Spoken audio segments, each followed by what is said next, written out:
1 বছর পূর্তিকে বলে first anniversary বা প্রথম বার্ষিকী। 10 বছর পূর্তিকে বলে ডিসেনিয়াল বা দশম বার্ষিকী। 25 বছর পূর্তিকে বলে সিলভার জুবিলি বা রজত জয়ন্তী। 40 বছর পূর্তিকে বলে রুবি জুবিলি বা রুবি জয়ন্তী। 50 বছর পূর্তিকে বলে গোল্ডেন জুবিলি বা সুবর্ণ জয়ন্তী। 60 বছর পূর্তিকে বলে ডায়মন্ড জুবিলি বা হীরক জয়ন্তী।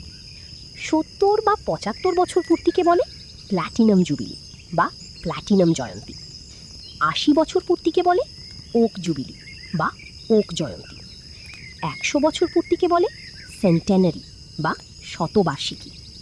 150 বছর পূর্তিকে বলে সেস্কুইসেন্টেনারি বা সার্ধ শতবার্ষিকী। 200 বছর পূর্তিকে বলে বাইসেন্টেনারি বা দ্বিশতবার্ষিকী। 300 বছর পূর্তিকে বলে টারসেন্টেনারি বা ত্রিশতবার্ষিকী। 400 বছর পূর্তিকে বলে কোয়াড্রিসেন্টেনারি বা চতুর্শতবার্ষিকী। 500 বছর পূর্তিকে বলে কুইনসেন্টেনারি বা 500 বছর পূর্তি।